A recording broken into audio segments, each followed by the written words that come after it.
Hello, everybody. Welcome into the Apples and Genos Fantasy Hockey Podcast. My name is Nick Nibblink, and I'm the creator of Apples and Genos, originator of the Zero G Draft Strategy. In this podcast, Ryan and I are going to dive into the world of drafters NHL best ball. Let's get it.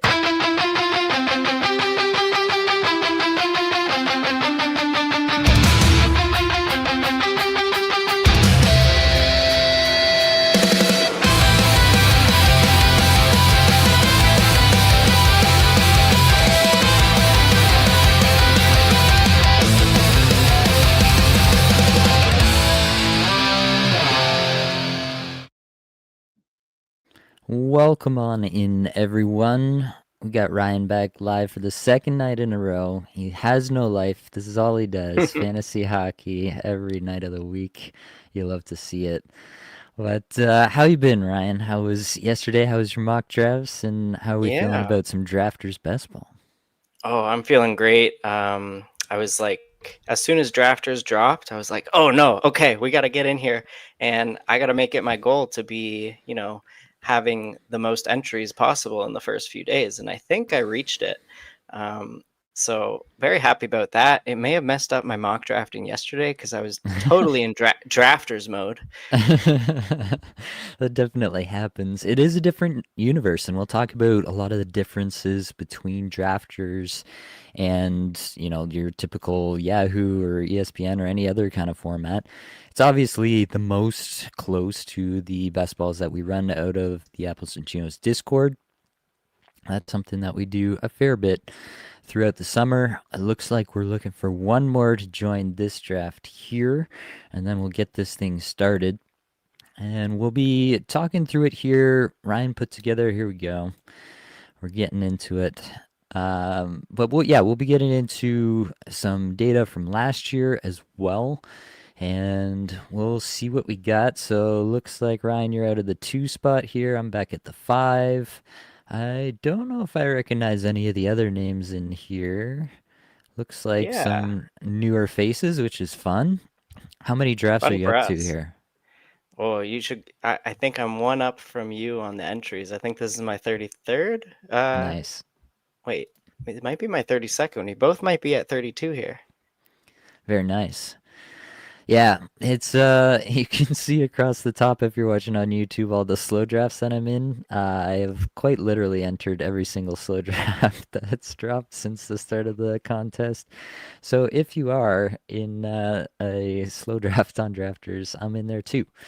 But basically, just to give a brief summary of the format here, it's got 3 points per goal, 2 points per assist, zero point 0.5 per power play point, 0.3 per shot on goal, 0.3 per block. It's also got 2 points per shorthanded goal, and I believe there's an extra point for game winning goals, but I'm kind of disregarding that in my analysis because that's just a pretty random stat. And as long as you're kind of weighting the goals correctly, then you'll be fine. I mean, I guess you could throw an extra zero point 0.1 or 0.2 on the goals relatively in whatever projection set you're using, and you'd be fine.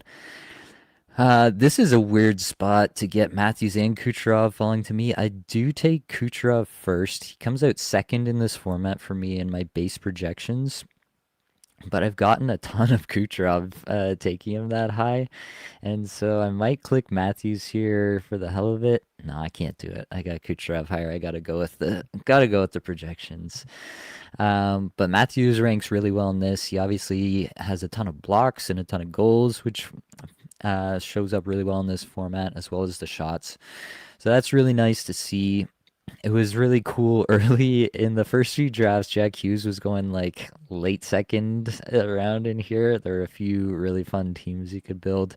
That's why you do try to get in super early with this. It's a 8-team format, so there's only 8 teams drafting, so it does go very quickly.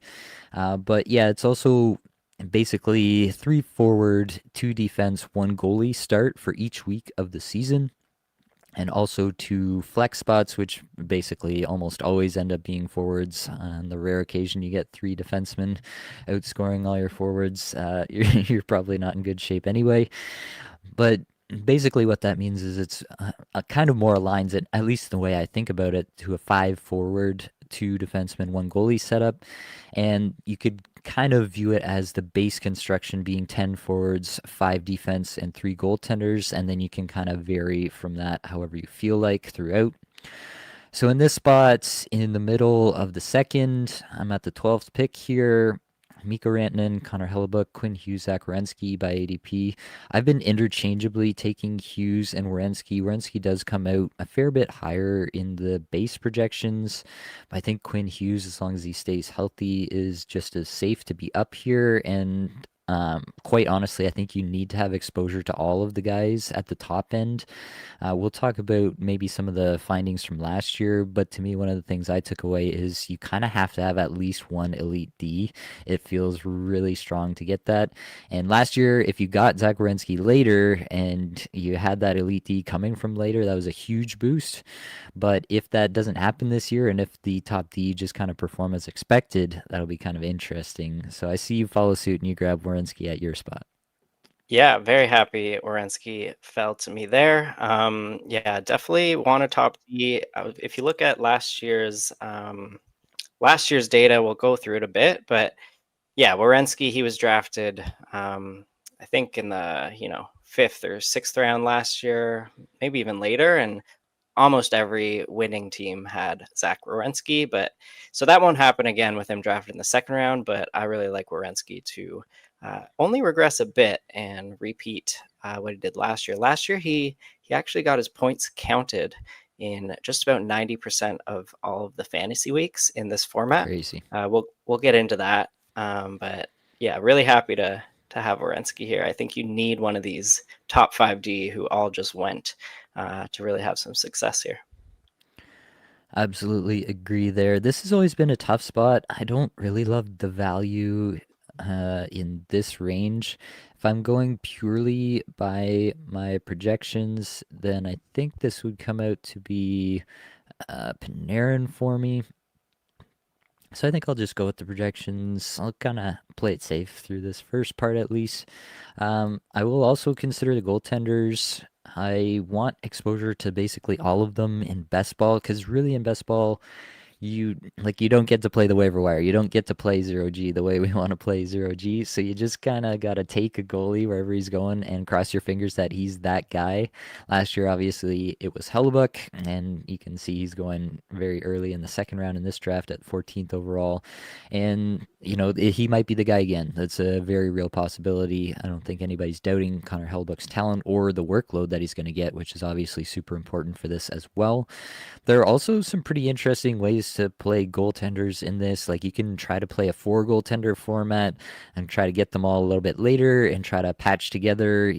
One guy's getting a big week this week, your other guy gets another big week the next week, and you kind of patch it together throughout the season. What's been your preferred approach with goaltender in this format? Obviously, very different from how we play redraft. Yeah, for sure. Definitely can't be going on the waiver wire, that's for sure. But with this shallow field, there's only 8 teams, 18 rounds. I still think like the goalies going in the last few rounds, they're still starters. You can get Jeremy Swayman, you can get Stuart Skinner, who could have a rebound, Joey Dacord. Like those are guys going in the last 2 rounds, maybe the last 3 rounds. So there still is some, 0G value, but yeah, like Hellebuck, he's going a bit too early for me. I've only gotten one of him in the third round so far, but I'm taking a look at like this next tier of goalies in the Vasi, Ottinger, Shesterkin range here in the fourth round. If I would take one of these goalies here, like if you don't take Ottinger here, I'm going to snag Ottinger after you, but don't Yeah. don't let me you.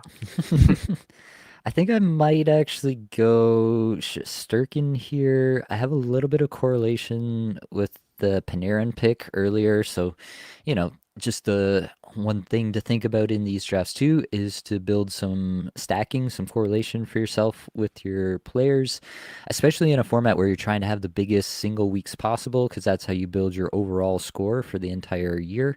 You just get a dose of a dose of points for the week. Whoever scored the most points for that week for your team counts towards your total, and then you do it all again the next week and all again the next week. And so you want to have those like ceiling weeks.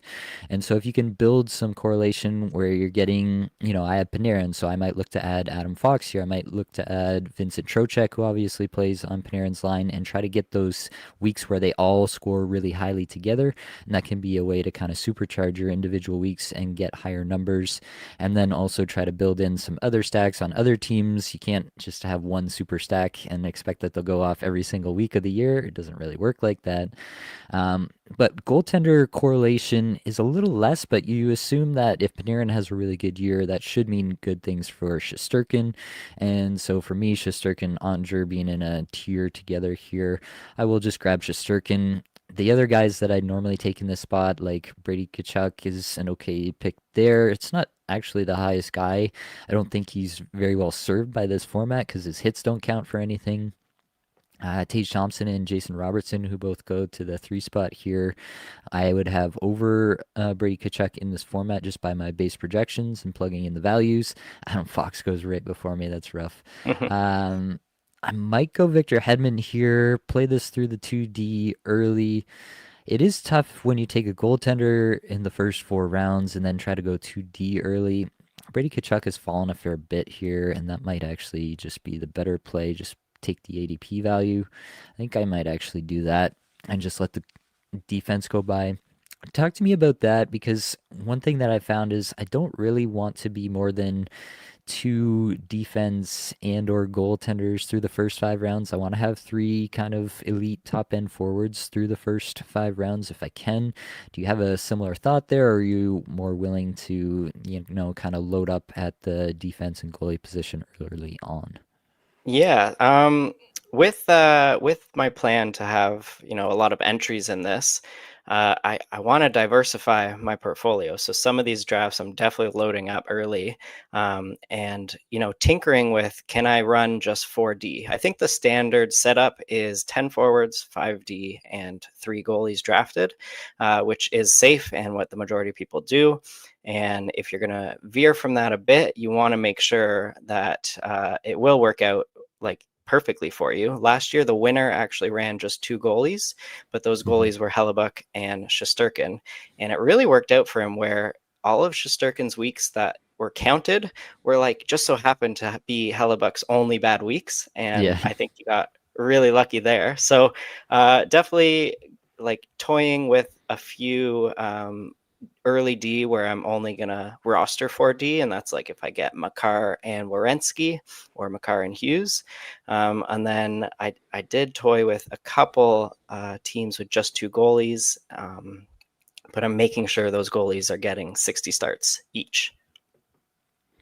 Yeah, I think that's a good way to look at it as well. If you get your two really high-end volume starters, guys that are projected for a huge workload, maybe you feel okay with not going for a third goaltender. Um, After taking Kachuk there, it was just 5 straight defensemen, so all the value at D was definitely off. Although I will say, like, I've been vocally not out, I guess, but very wary of both Roman Yossi and Mackenzie Weegar at cost this year in redraft. In best ball, like their ceiling scenarios absolutely really play for this format, and I'll absolutely take them in best ball at cost and totally feel fine about it, because so many of these teams are just going to be completely sunk by total other factors, that it's not really about trying to mitigate risk. It's about trying to maximize your upside. And Yossi and Uyghur both definitely represent a lot of upside. Have any thoughts about the kind of risk reward profile that you're looking for in some of these spots? Yeah, I am curious what you think about Uyghur, because I have been staying away from him so far, because I feel like he just has such a high floor with all those blocks. He'll get the shots, and then he's not like a crazy goal scorer from the back end. So in a like average, pretty good week from him, he might not have one of those spikes, and he might be your third defenseman and not even counted. But when you look season long, he's going to have a lot more of those weeks where the higher floor. And I just think that the upside for Uyghur isn't there. But yeah, like Yossi, I love the upside there. But yeah, what do you think about Uyghur? You just drafted him, so you disagree with me? I think I think a few things can be true. I think you won't get a perfect high ceiling every single week of the year, and so having a guy who is going to provide you a floor in some weeks is not that bad, especially if you can get him after ADP like I did there with him. I'm not like climbing the ladder trying to get Uyghur on my team, but when he's the next highest defenseman on my board, and I'm trying to look for a defenseman here to get my second defenseman in the seventh round, then I'm not like scared of it. I think there's still some pretty good ceiling scenarios, especially if you can kind of marry the heavy weeks for Calgary with some off weeks for other teams. I haven't done my schedule analysis, which is something I will be doing here shortly to try to match the weeks of your best players, your heaviest weeks. So thinking about it, each week is its own unit, right? And that contributes to your final overall score for the year. And so if my main stacks are, let's say, the New York Rangers and the Tampa Bay Lightning.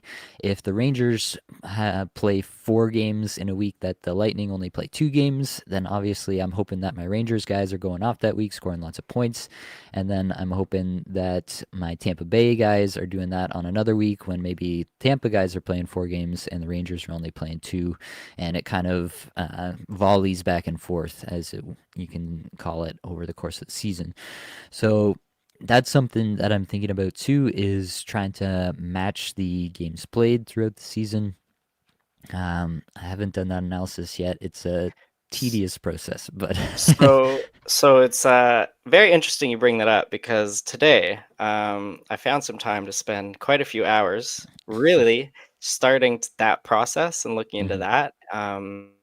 And I started a sheet. I will share it with you. Maybe it'll save you a bit of time to starting from so you don't need to All start right. from scratch.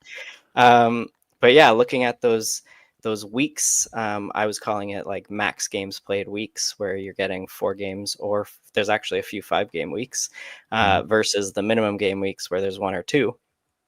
Yeah, and I was deep in some Google Sheets today. Definitely not ready to share it yet, but it will definitely be useful, I think, to get that done. Nice. Yeah, definitely be interested in that. I did it last year. I have like the base data there, but you still have to do all the permutations of every team versus every other team.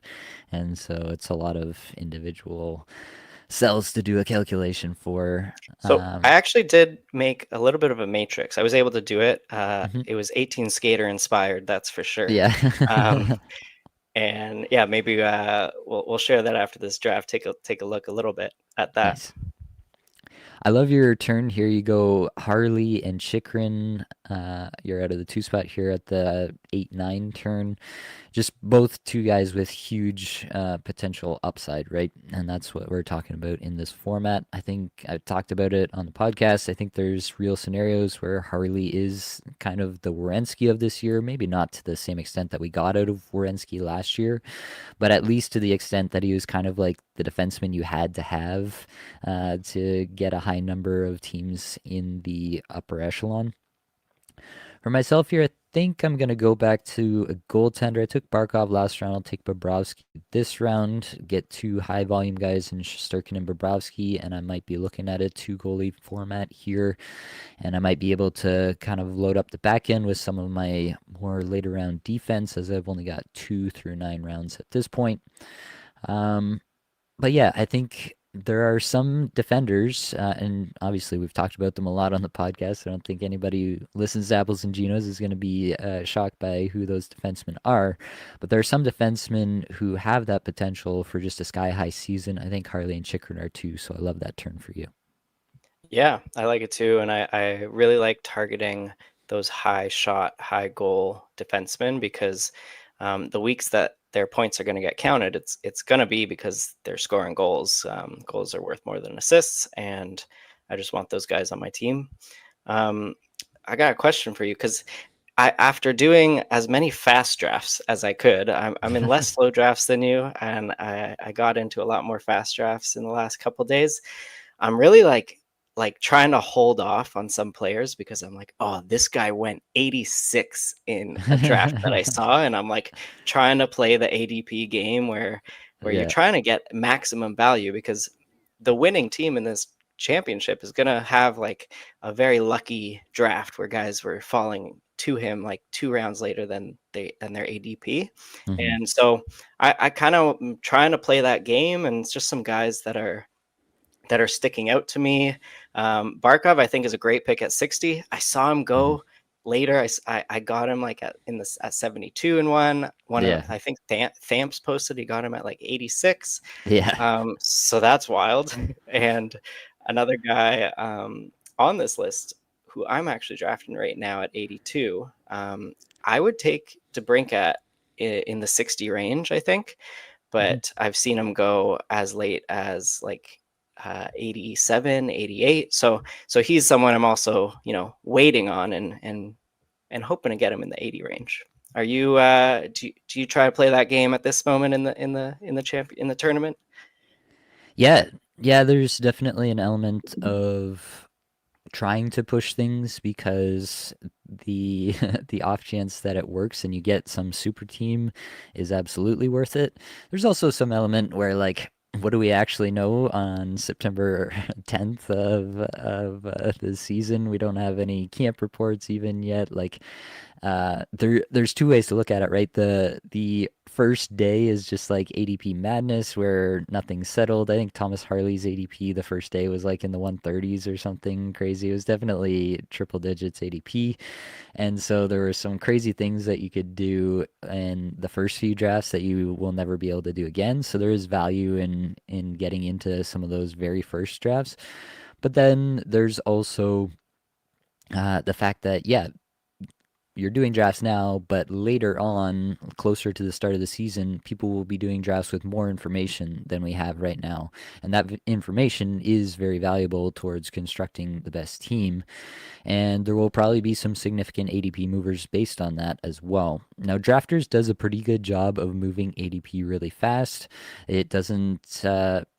At least with how fast Harley moved in particular, that was one that I was monitoring with how fast he moved, it seems pretty clear to me that they're basically just only taking the drafts as ADP and they just threw out their initial numbers immediately. So I do think that the overall ADP will move quite quickly, and that'll be interesting to monitor throughout for sure. I'm going to take Nico Hischier here. He should not fall this far. I have him one spot below Barkov in the overall rankings. And yeah, I'm going to have a ton of Nico Hischier in every format this year. I can't believe how much people are fading this guy. How are you feeling about Hischier? I feel like I haven't really talked about him, but at every draft I do, I'm just getting Hischier. Yeah, that is very interesting. I haven't talked about him at all this year. I have him regressing a little bit from last year, I believe. I think I have him getting like 70, 75 points. So I might be a little lower on him, but that's probably closer to a floor projection for him. And in these drafts, I've witnessed him falling in this range where I've seen him go in the hundreds. So in round 12, like I'm grabbing Nico Hischier. Although I do have Kevin Fiala ranked over him in my drafters points projections. Fiala, I have a higher projection on. It's closer to a ceiling projection, and I actually have Fiala like in the top 50, close to the ceiling projection of, I believe, 77 points. But give me, yeah, I'm gonna take Naz. Um, Nice. but yeah, like Fiala, he's been going in the 12th round in the 90 range. And I was taking him in the 70s to 80s, but now I'm just like, no, my ceiling projection might be wrong. And we're going to make sure that we don't take Fiala too early because we can get him later. Yeah, it's definitely a solid pick back there. I'm terrified of what Jim Hiller's going to do yet again this year to that offense. But I mean, if it goes really badly, then he could be fired as well. That wouldn't be shocking after how poorly the playoffs went. Ehlers goes one pick before me. That Oof. hurts. But I will take my consolation prize and go with Luke Hughes. There is a I don't know. it's all conjecture at this point, but there's just talk on the 32 Thoughts podcast about the Hughes brothers and like how Luke Hughes is like destined to be the number one guy in New Jersey, and it just got me hyped up again even more for Luke Hughes having some monstrous breakout this year. And definitely, if you can get him in the 13th round, I think that's going to be some good value. I think there's a lot of interesting guys down here, like you can tell yourself a lot of stories about the potential upside of, Zeke William, Jake Wallman, like Evan Bouchard injury, and all of a sudden Jake Wallman that you're getting in one of your last picks. He has crazy block numbers, which plays in this. He has crazy shot numbers, which plays in this. If all of a sudden he's on the top power play in Edmonton, like you can imagine the ceiling there, and he could be that guy that you kind of had to have this year as a last round pick just because of how vastly he outperforms that ADP. And there's some guys like Perek is way down here. You had to search for him to be able to draft him. I don't think did Nikishin even make this list. Okay, he's finally got an ADP way down here. Like there's some guys that have some real ceiling scenarios at defense that I love. Obviously the forwards in this format, 8-team league, like the forwards in the last round are going to be pretty stupid. You're going to have your pick of whichever quote unquote sleeper you want, and they will be much better than just sleepers. I'm going to take Trocheck here to round out the stack. I now have Panarin, Miller, and Trocheck from the Rangers with Shesterkin on the back end. So betting on the Rangers this year with this team. And you got to bet on different teams with different teams with different drafters teams, I guess I can say. I think that's the way to do it. There are obviously, like, I love all these guys here. Meyer, Cooley, Verhage, Holloway, Nichushkin down here is just kind of crazy. That is one thing I've been thinking about, is maybe trying to actively fade your last few forward picks into this round, just because the value of these guys looks really good on paper and they probably have a pretty solid ceiling as well. So there are probably some picks, like Brandon Hagel came out of this range last year in the back end of drafts. Like I think he was like around 17, 18 last year and became a pretty big part of a lot of pretty high earning teams in this format. So there are definitely going to be some players from down here. Dorofiev is down here, Fantilli is down here, Zibanejad is down here, Hurdle, Barzal, Svechnikov, Landeskog. Like you can tell yourself a lot of stories about a lot of these players and how they could have that kind of season where it really does turn your team around. Have you been thinking about where to draft those last few forwards as well? Yeah, for sure. And I've been trying to, I put in my own rankings in the drafters set up here so I can go by of it. But in the last few rounds, I'm trying to, ignore that and just focus on the upside scenarios. Um, and yeah, like this list at the end in the last two rounds that you're going to scroll through, it's got plenty of options, and so I'm definitely loading up all my goalies and defensemen before the last two rounds, I think, and really taking a stab at some of these upside plays in the last two rounds for forwards. Yeah.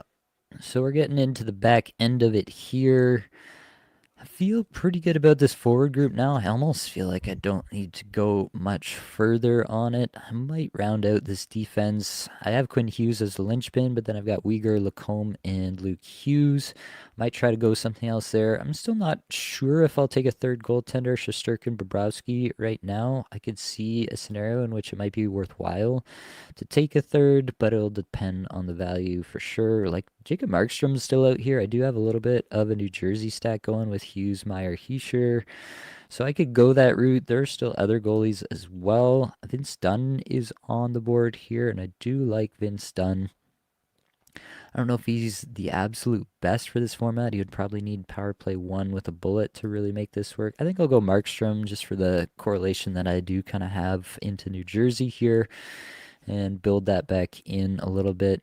Done that with each of my three goaltenders. It may be fairly minor. Like definitely the skater correlation is much more interesting to me as a drafter than the goalie correlation. But again, you think that if Luke Hughes, Timo Meyer, and Nico Hischier all have big years, probably Jacob Markstrom is reaping the benefits as a goaltender, at least getting some wins and some solid weeks for you.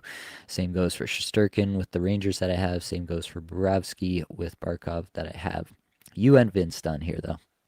Yes, I as my 50 love Vince Dunn. I think, when he does get sniffs on power play one or just has great weeks, like that's when it's going to count. The 50, you know, it it's fine if they're not being counted every week because they're not going to with Werenski, Harley, Chikrin up there taking the space. So happy about that. And then yeah, and I did want to touch on this, like my team right now. I'm pretty I'm almost ignoring stacks, to be honest. Hmm. Um, I think that it could definitely lead to a winning scenario, but when I was looking at the winning team last year, it wasn't really made up of that, and I want to diversify. I want some teams where I have some nice stacks and some where not, where I can focus more on those like max game weeks, Hmm. and making sure they don't overlap there. All right. I think I might take Nikishin here. It's probably going to take a Gostisbehere injury for Nikishin to really matter in a big way. But I do think, at least early on, I should get some good value out of Hughes and Uyghur and Lacombe and the other Hughes. So maybe Nikishin comes online in that crucial stretch when we're all trying to get to the end here, and that's when he kind of pops for me. At least that's the story I'm going to tell myself about this team. And I think I will circle back to the forwards for my last pick here. I like Dylan Holloway. I don't know if he's like the perfect fit for this format. He's obviously hits a lot, and that's his biggest source of value in redraft, and I'm a huge fan of him there. I could look at a guy like Barzal. He just goes. I do have Quinn Hughes, so I could look at Brock Besser here. I don't know how high that ceiling is, though, and I am pretty much just focused on ceiling with this last pick. Who could be the biggest pick? Cutter Gauthier goes right before me, which would definitely have been in consideration. I do have Jackson Lacombe, so I might go Troy Terry. It's not his best format, but he could have 70 points here. I don't know if anybody else truly has that kind of upside. Maybe Brian Rest, but that's a scary situation there. Let's do it. Let's go Troy Terry for the brand. Nice. Finishing I it did off. end up I took Troy Terry in a few of these drafts and with the last pick as well. All right, so I'll run through my team. You can make your last pick, and then we'll go through yours. My team ends up being 10 forwards, 5 defense, 3 goaltenders. So going with the base format here, that is kind of the most common format that you'll see in terms of the distribution of forwards, defense, and goaltenders. And I took Kucherov, Panarin, Brady Kachuk, JT Miller, Barkov, Tavares, Heischer, Trocheck, Meyer, and Terry. On the back end, I have Quinn Hughes, Mackenzie Weegar, Jackson Lacombe, Luke Hughes, and Alexander Nikishin. And in goal, I have Shesterkin, Bobrovsky, and Markstrom. Obviously, 8-team league. It's going to look pretty good at the end of it all. What did you end up with here, Ryan? Yeah, so my team, I took Nathan McKinnon, Zach Wierenski, Mitch Marner, Matt Boldy, who actually fell around later than he's been going in a lot of drafts. So very happy with that guy. Dylan Genther, Brandon Hagel, Alex DeBrinket, Kevin Fiala, Nazem Kadri, Mika Zibanejad, and I took Jared McCann with my last pick. My D, aside from Wierenski, I got Thomas Harley, Jacob Chikrin, Morgan Riley, Vince Dunn. And then I did go 3 goalies. By the way, 10 forwards, 5D, 3 goalies. I got Jake Ottinger, Ilya Sorokin, and Lucas Dostal. Very nice. All right. So we'll jump out of this room here. We'll see what the situation is like. There are 4 people. Should we go right back in, Ryan? What are we feeling? We could go back in and then Uh, touch on your data while we wait for it to fill. yeah, let's do that. All right. So we're going back in.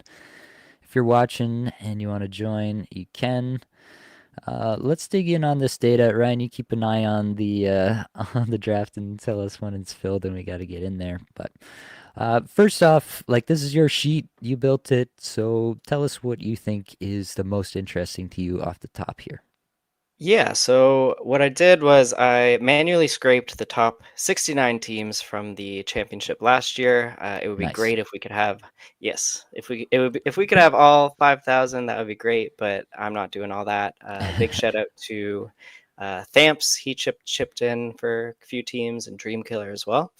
But yeah, what we have here, I have a team count. So in the top 69 teams, Zach Werenski was rostered on 50 of them. The next highest player was Brandon Hagel at 24. So we have that Yeah. column, which is interesting. Our draft is starting in a minute, but I will continue here. Hmm. And then what we have here is the average weeks counted. So out of the 25 fantasy weeks, I'll sort by that. Zach Werenski had his points counted, so he was in that top 2 defender or one of those flex players 20 out of the 25 weeks. So even the best pick in the draft last year, he wasn't being counted every single week. So that's something to Hmm. keep in mind. And then I'll also point your attention to the column on the very right here. It's a percentage of their points that were counted versus uncounted. So Draisaitl had 93% of his total points counted in the contest, and that could be an interesting one where we're looking at some players who actually like get bursts of points, where their average points in lower weeks aren't really counted. But we do have our draft. The next one is starting. All right. Let's get into you're it. in you're in the 4th spot. I'm in the 6th spot. Let's get into it. Okay. All right, so McDavid McKinnon off the top, as one might expect. Kucherov goes there, and this is a Matthews versus Makar situation for me at 4. I've done both things. I really like building through Makar. I I think that having that elite D is such a difference maker, and I think it is possible anyway to backfill the forwards to a better extent than it is the D because the value over replacement that you get out of Makar is just so insane versus the other defense. He's going to count for you, in that range, that Werenski range that you saw in that sheet there. So he's going to be in your lineup every single week, basically. And having that at the defense position where it does thin out pretty fast, if you can get Makar in the first round and then you can find that guy from the middle rounds, that Werenski from last year, that really hits, then that can be a way to really differentiate yourself from a lot of other teams in this contest. So I think that's a really key aspect as well. Where's your thought on Makar in the first round? What's your level of comfort taking him as high as I have here? Yeah, so my value over replacement in this format puts Makar at 3, above Kucherov even. Well, I'm not going to take him there because that's just not where he's going ADP wise, and I'm joining enough drafts to get him 4, 5, 6, and even in the 7th spot sometimes.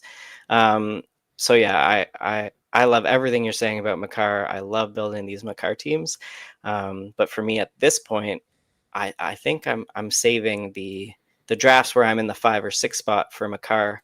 Um, Although it doesn't really matter in this 4 to 6 range, like you can build the same top 2, yeah. I think, and it doesn't really matter there. But I do like Makar, and I've been drafting him in just about every 5 spot and 6 spot that he falls to me at 4. Yeah, I don't mind that.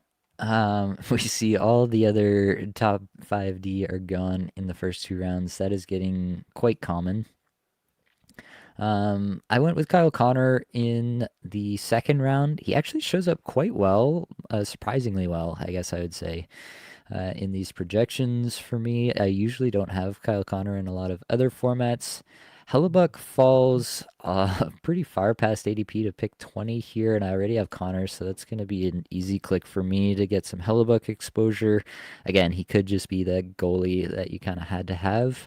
There's some goaltenders that you just kind of do have, not have to have. Like there are definitely different ways to build it, but when I say that, I more so mean like there will be one or two goaltenders that like comprise, I don't know, 40 to 50% of the top 69 teams if we're doing that again next year. Well, So so Hellebuck, he was on 22 out of the 69 teams, but the there you go. next highest goalie was on 12. 12 teams, and then the next one was 14 teams. So Right. yeah, Hellebuck was the guy in his pretty record breaking season for him. Yep. And I do think Vasilevsky is right there in play with him. I like on a team level, I think Winnipeg is probably worse than last year. They ran pretty hot. They played really good defense, and that's not always the most sustainable thing year over year. So it wouldn't be surprising to me if Hellebuck does take a bit of a step backwards and it's Vasilevsky or somebody else entirely who is the goalie that you had to have this year. It's not me being like super confident in Hellebuck, but I want to have some Hellebuck exposure in a tournament where I'm going to have 150 entries. And so if he's going to fall 8 picks past ADP, I'm definitely going to take him there. Talk to me about your team. I got to go deep in the tank here and figure out Yeah, what I'm yeah. doing. So I went Matthews, then I went Quinn Hughes, and again, I like Werenski more than Quinn Hughes, but I need to limit myself with having 100% Werenski exposure, I think. So got to take Quinn Hughes at some of these spots, especially if he's going before Werenski. I'll save the drafts where Quinn Hughes gets taken before me to take Werenski, and then I go Panarin. I think that's just a pretty standard boring pick in the third round. I have to do that there. And this fourth round is where all of my picks kind of get interesting, where I don't want to take my next ranked guy because their ADP is going in the next round, and I want to play that game to make sure I get value. So I'm really aiming for the guys who um, I know will not make it to the next round. So Braden Point, I haven't seen make it to round 5 at all. Hmm. Um, Also, like Macklin Celebrini's been taken super early. I don't love that. I don't love taking Celebrini here in the fourth round, but I do want a bit of Celebrini exposure in this contest just in case he really breaks out for over a point per game. I don't have him projected for that, but that's kind of how he's being drafted, and don't love it. So some of these round fours, I might be taking Celebrini and trying to save my next rank guy up here, which I won't tell you exactly, but I got two guys that I was considering in the fourth round that I really hope fall to me in the fifth. Yeah, I think I think Celebrini will fall a little bit. There's definitely a lot of hype. We've definitely contributed to that hype here at Apples and Genos. Yeah, like he falls here 6 picks past ADP, and I think I would have been a conversation with him and Crosby. I have them ranked not dissimilarly in this format. So I think I'll just take him here. This will be the first time I've been able to get him in a spot where I think it's kind of reasonable. So I'm pretty happy with that there. It would have been nice to go defense and to maybe go Morrissey and get this stack with Connor.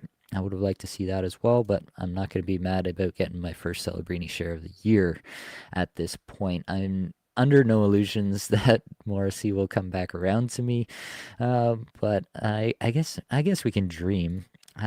But yeah, I went with Robertson in the fourth as well. I'm a huge Robertson fan this year. I think that's going to be a take that I'm gonna stick to. I think that he can be right there with Rantanen, and in this format, Rantanen goes at 14 and Robertson goes at 29. I will eat up that difference all day long and be pretty happy about it.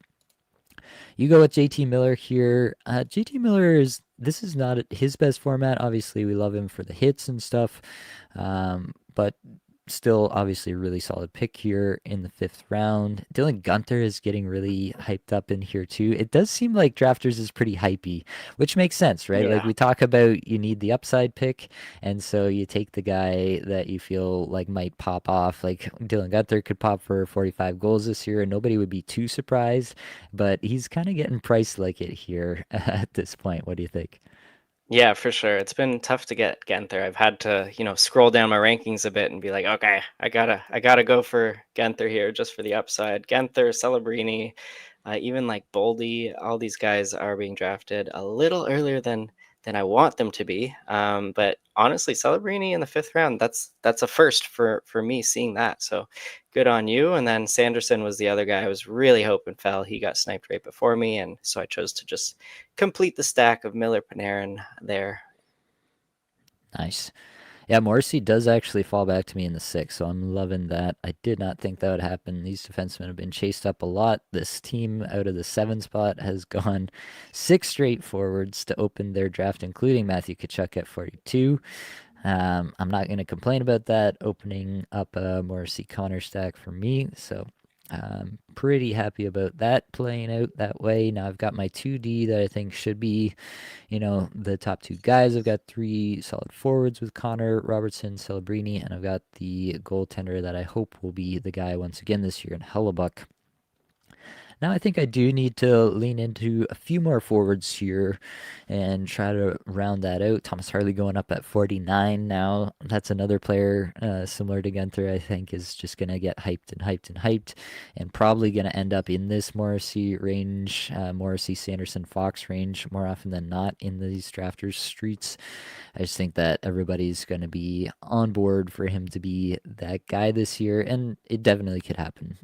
It's definitely higher than the projection is going to be for him on my end, but it definitely could happen, and it wouldn't be too surprising. This is a Yeah, tough I spot for definitely me. sorry. Go I ahead. think as soon as training camp opens up and Harley is, on that first practice on power play one, yeah, I definitely see him going with the Morrissey and the Fox range. But I think people are, a little hesitant because maybe they put Heiskanen in there. Yeah, I mean, it wouldn't shock me in the slightest if Heiskanen was the guy on the top unit. It wouldn't shock me either if they kind of did a 1A, 1B situation, at least to start. It would be more shocking if it lasted the whole season, but it wouldn't surprise me if it was something they toyed with throughout the year. So I think there's a lot of ways that this could go.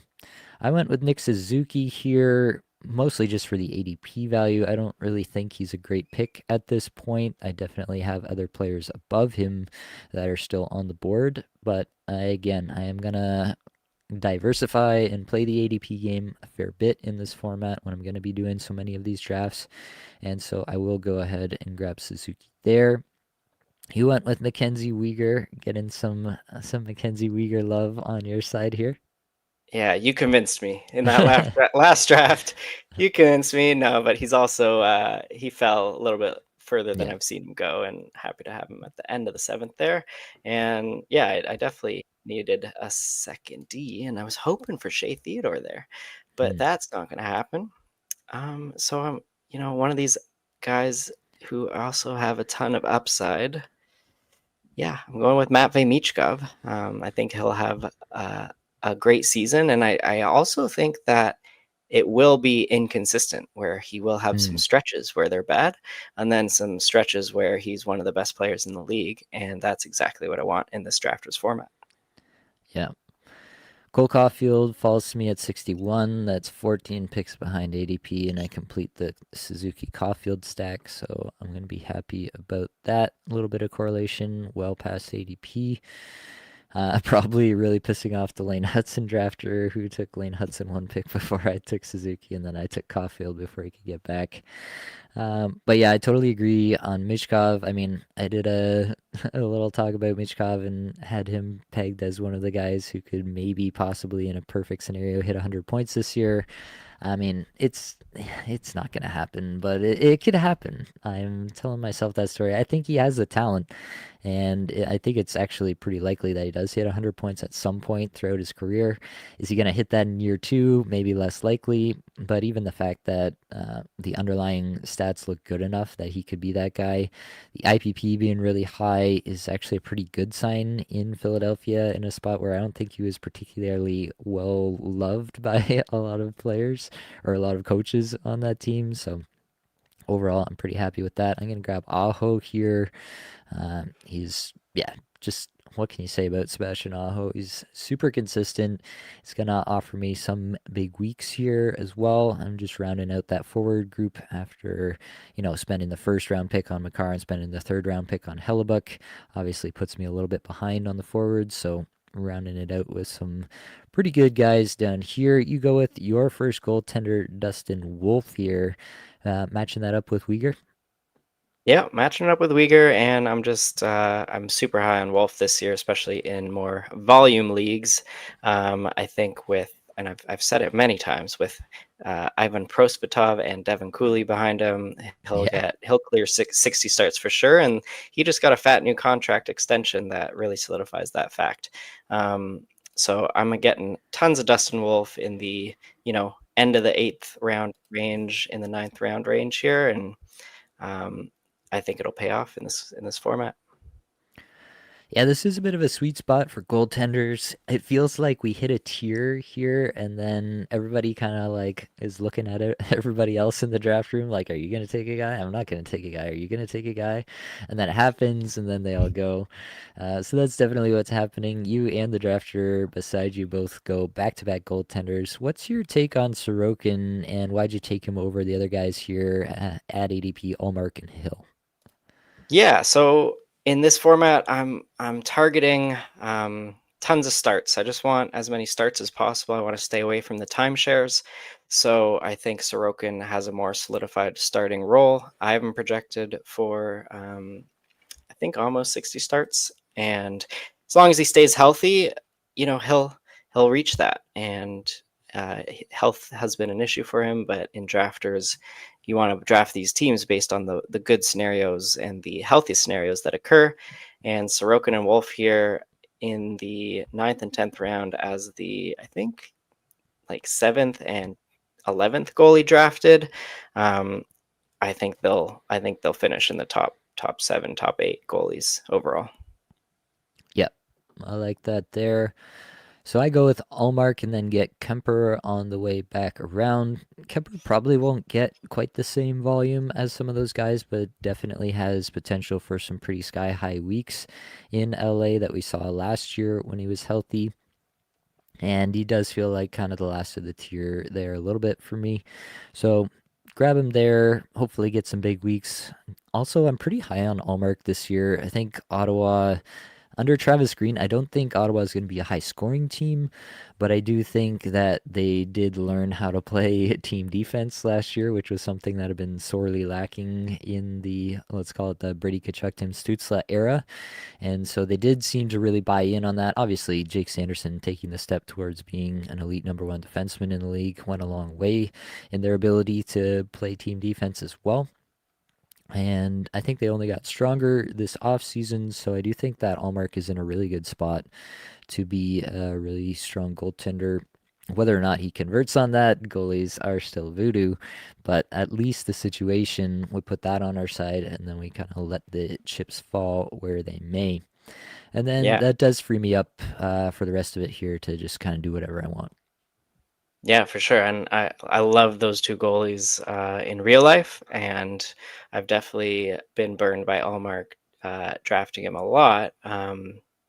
Thinking I can just look at the crystal ball and predict goalies, and then he doesn't have that Vesna season that he once had. But it's interesting because you have Hellebuck. If Hellebuck, if all goes as planned for Hellebuck, you're only looking at, I think, what was it? I think around like 35% of your weeks that are going to Mm, be filled from the other goalies.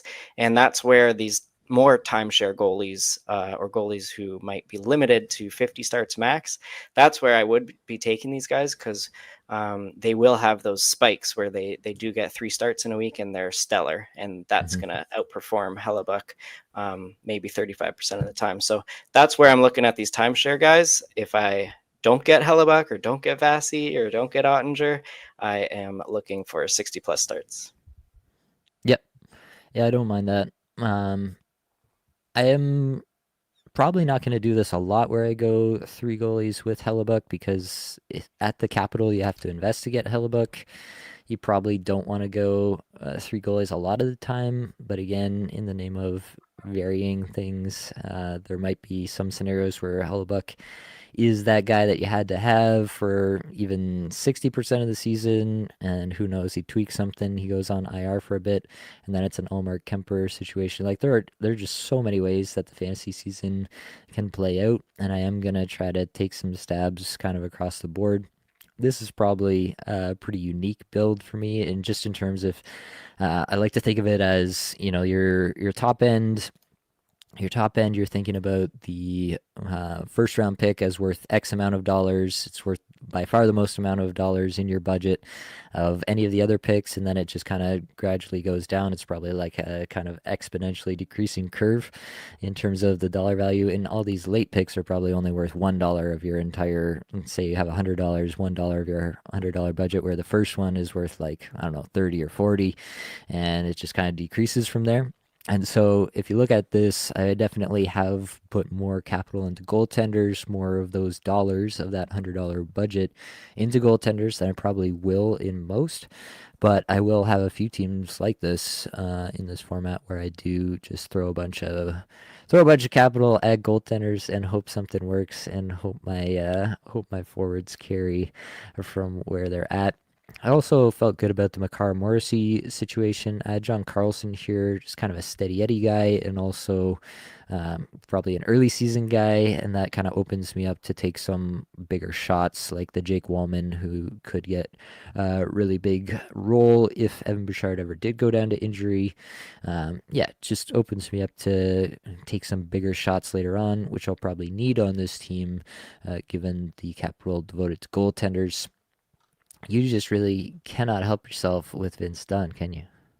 I can't. I think it's great value, and as long as he's your fourth or fifth defenseman, I'll be taking him there. It is a bit early, but I was panicking a bit as the defensemen were flying off the board, so had to make sure I got my guy. I usually go after Dunn a round or two later, but yeah, I like him this year, and I also this is my first team with some St. Louis guys because Rob Thomas and Jordan Kyrou were both going way earlier than I wanted, and I was Hmm. just forced into ignoring them. But here, Thomas goes around later than I've seen him go a lot, and I want a little bit of Rob Thomas. And Jordan Kyrou, I'm scared of Jordan Kyrou this year. I don't think he's in the good books with the coach there. He got a lot less ice time as the season went on last year, but I think in this scenario that I'm drafting, I'm just hoping that maybe Kyrou and Rob Thomas get put on the same line, maybe the top power play together, and in that case, we'll have some spike weeks here for my team. Yeah, I mean, anything is possible in this format, and you got to dream. I do like the correlation team wise at the very least. And yeah, we can always dream about what else can go on. I add Rupe Hintz, pair him with Jason Robertson on the top end, and I do add Jake Wallman here in the 15th. It's a little bit ahead of ADP for me here, but I do want to take that shot on this team where I think I probably need a second defenseman. For this team to really win, your first round pick has to hit. So I'm assuming with this build that Makar has hit. He's healthy all year and he's pretty terrific. And then after that, it's just can I get Morrissey, Carlson, Wallman to kind of piece together the second D spot on my team? And yeah, there is a ceiling scenario for Wallman. I think that just doesn't exist with the vast majority of other defensemen, where he does get onto that top power play. It would take a Bouchard injury. I'm not saying he's going to unseat Bouchard. That's not going to happen. But if that does happen, then Wallman in the 15th is suddenly outperforming like every other defenseman not named Kale McCarr or pretty close to it. Like he's going to be up there with the shot volume and the blocks in this format. So that's really going to be nice. You went with Colton Parayko, rounding out some St. Louis stacks. What do you got cooked up for this pick here? Yeah, yeah, and I hear everything you're saying, and these defensemen in the last few rounds, you want the goal scorers, you want the shooters, and then if they're adding the blocks on top, I think Pareko is very similar to Wallman there. The Hmm. weeks that they're going to count, it's going to be the weeks they're scoring goals and putting up 12 blocks in 3 games as well. But yeah, here I'm trying to still look at all these forwards. I I don't want to take a goalie yet because I think I can get one in the last round that I want. So I'm completing a bit of a Rangers stack with JT Miller, Artemi Panarin, and Mika Zibanejad. I do have Zibanejad bouncing back a bit from his season last year, and their power play really should rebound. They went from one of the best to one of the worst, so somewhere between there this season will be better.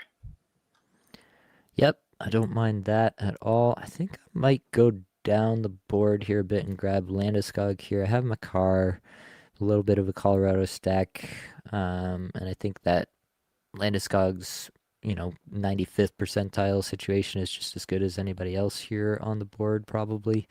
So I'm gonna grab Landeskog to grab the correlation plus the upside. What's your temperature on Landeskog this year for drafters and for?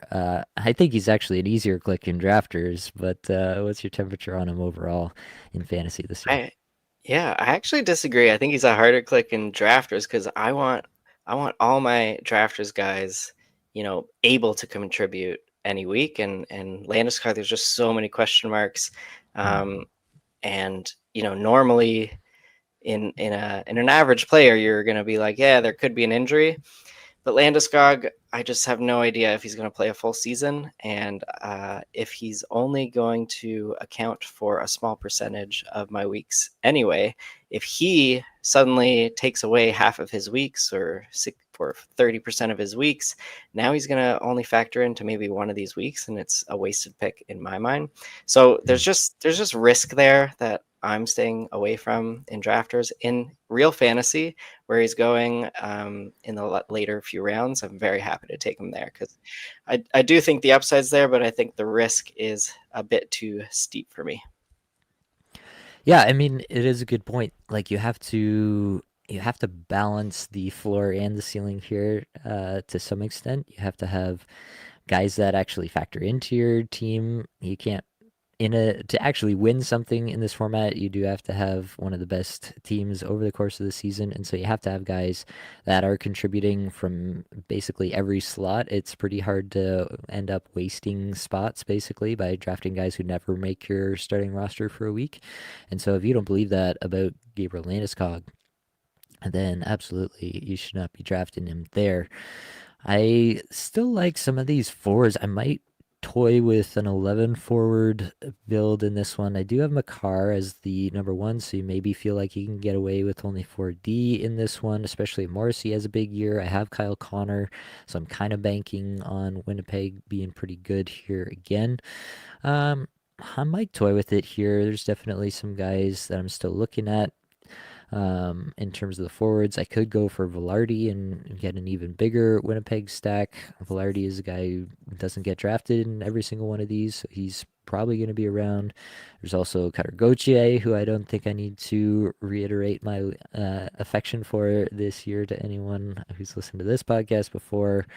I could even go Slavkovsky. He's way down here past ADP, and I have Suzuki and Caulfield. So if you believe in Slavkovsky this year to stay on the top line and top power play all year, then that could be a good pick down here just to get maybe that one share of him that I might have this year. I'm not going to be taking him at 114 ADP a whole lot, but this could be a spot where that does make sense just given the Montreal stack that I already have going on. You complete your St. Louis stack with Pavel Buchnevich. How are you feeling about Yeah, it? yeah, that's probably the only time I'm taking Buchnevich here. I think he's great value in real drafts, but I do think it is a bit shallow this format to take him unless you are really doing the St. Louis stack that I got going on. I was debating between for my last forward Buchnevich and JJ Paterka, but only because as I was looking into the schedules, Utah has 13 weeks, like max game weeks, where there's 4 or 5, or on those weird Hmm. weeks, it's a little more than that. Utah has 13. Next best team has 11, and then 10, and most teams have 8. So Utah is one of those teams where if it's your last forward, they have more opportunities at the 4 game weeks where they're going to be counted. So I am looking at Paterka, maybe Cooley in that last round, in some of these teams if they're still there. Yeah, I don't mind that. You want to run through your full team here for us? Yeah, I got Austin Matthews, and then Artemi Panarin, Braden Point, JT Miller, Martin Necas, Matvey Michkov, Rob Thomas, Jordan Kyrou, Mika Zibanejad, Pavel Buchnevich, and then on D, I got Quinn Hughes, Mackenzie Weegar, Eric Carlson, Vince Dunn, Colton Parayko. And then in the goalie position, I have Dustin Wolf, Ilya Sorokin, and Anthony Stolarz. Again, I went with the 10 forward, 5D, 3 goalie. I think you really need a an interesting scenario to occur in the draft to veer from that for me. All right. And for myself, I did end up going the 11 forward for the 3 goalie. Went with Kyle Connor, Jason Robertson, Macklin Celebrini, Nick Suzuki, Cole Caulfield, Sebastian Aho, Alex Tuck, Rupe Hintz, Gabriel Landeskog, Adam Fantilli, Juraj Slavkovsky. Did end up going with Slavkovsky to marry him up with Suzuki and Caulfield. This might be the only Slavkovsky share I have if he continues to get drafted at 114, but this is definitely the spot to do it where I got all these Montreal guys at value compared to ADP. Kale McCarr, Josh Morrissey, John Carlson, Jake Wallman are my defensemen. Definitely the sore spot on this team. But the strength is going to be in net. I have Connor Hellebuck, Linus Allmark, and Darcy Kemper. Retrospect, I probably don't take Kemper there a lot of the time. Even if I wanted to go a third goaltender, I probably could have gotten somebody like your Stolar's pick in the at 134. I would have felt better about that.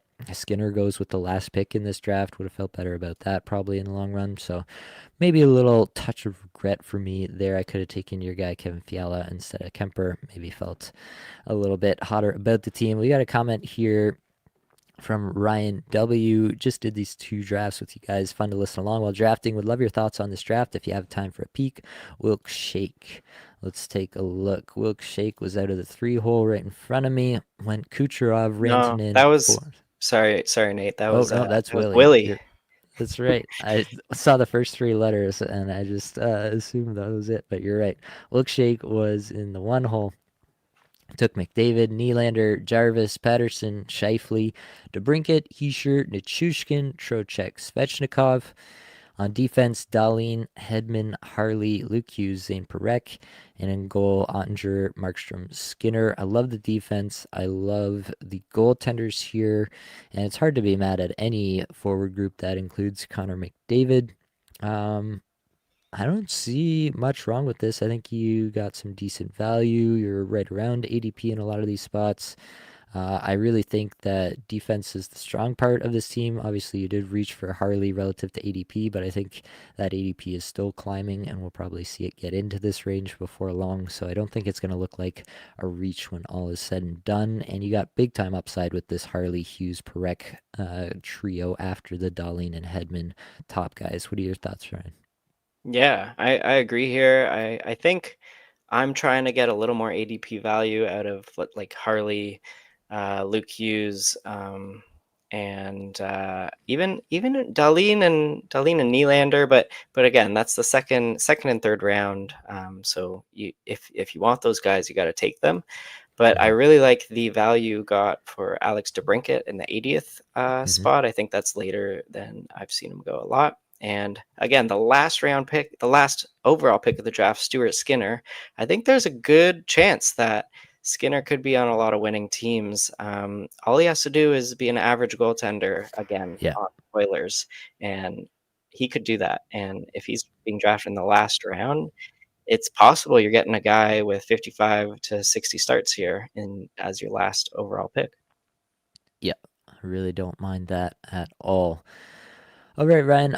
Want to toss it back to you. Was there anything more wisdom you want to extract from the data you collected here? Do you want to talk through anything more here?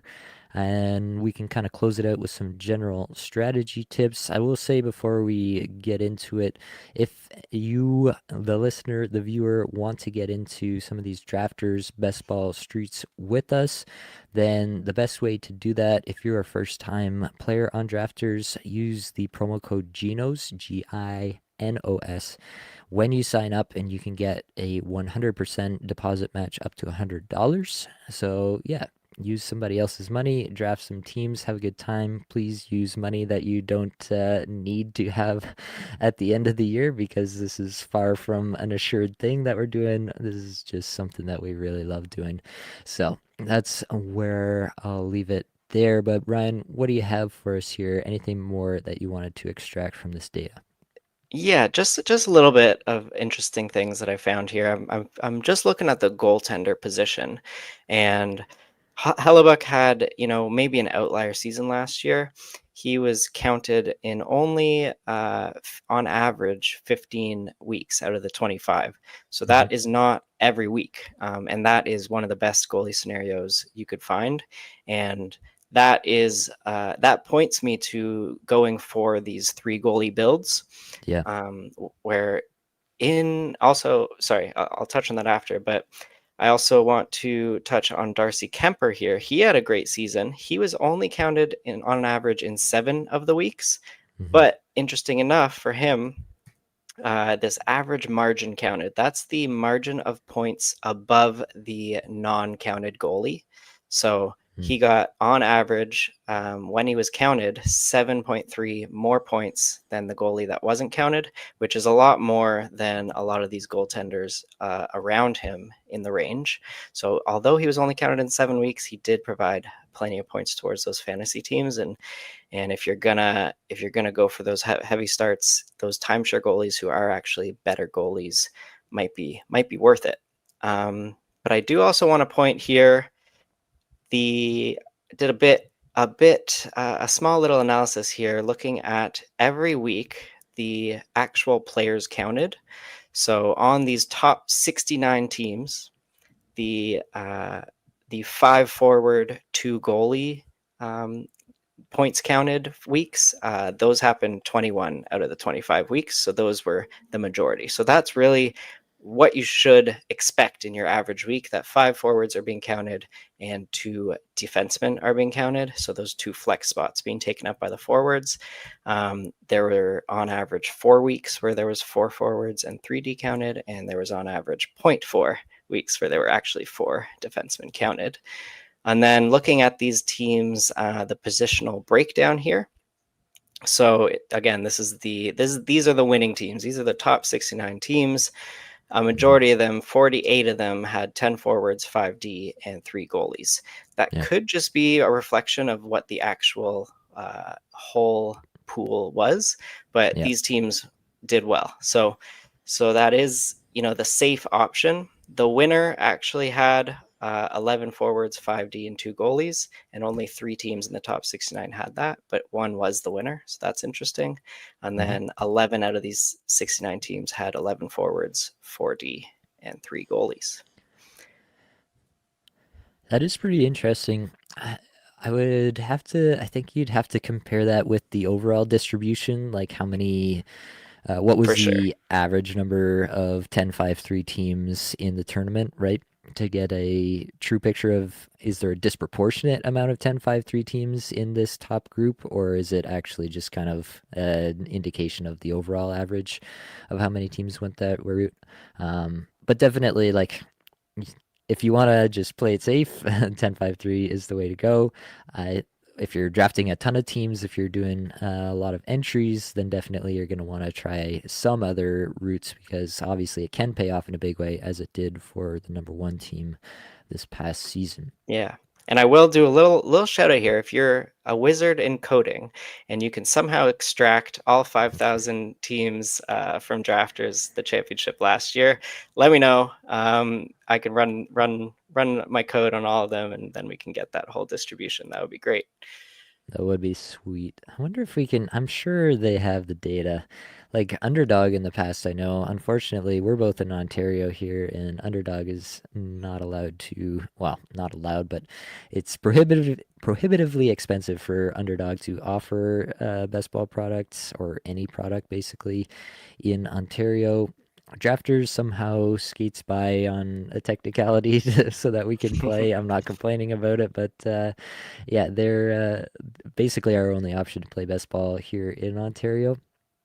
But Underdog, I know, released like a full CSV of all of their stuff.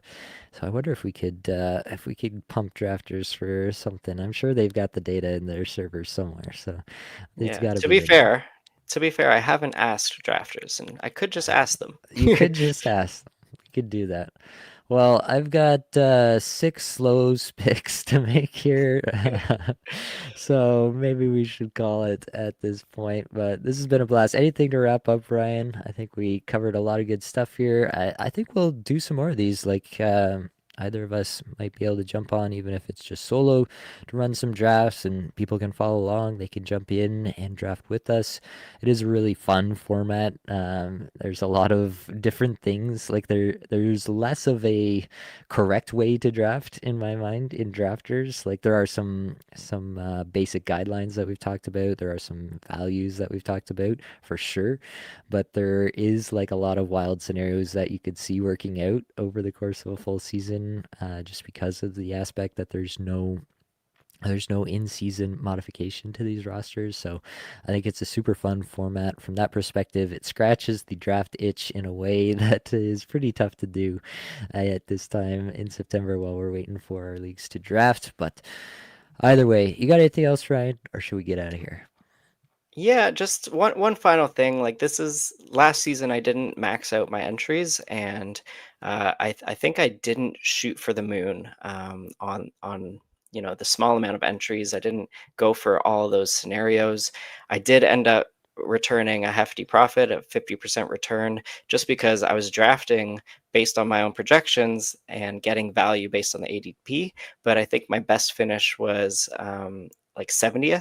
So this season, like I'm gonna probably max out my entries, really shoot for the moon here. But as long as you are getting value at ADP, your team could still just finish in the money, which could double your entry. And I think that is a good point to note. Yep.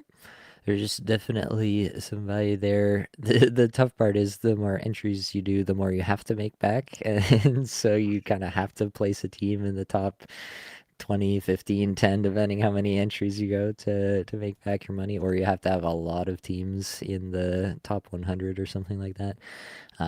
But yeah, for sure. Either way, super fun format. I think that is going to be all that we've got for this episode. Hopefully, it brought you some value, helped you get a little bit better at Drafters Best Ball Fantasy Hockey today. And I don't think we really need to shout out Natural Stat Trick. We need to shout out Ryan Top Cheddar Fantasy for this Drafters data, though. Many thanks to Matt Creamer for the brand new intro outro music. We have been getting tons of comments. We've got one commenter on YouTube who comments on every single video just to say that the intro slaps, has done it for the last 6 videos in a row. We appreciate you. We see it and we love it. So keep it going as long as you possibly can. I think that's going to be it though, folks. Much love.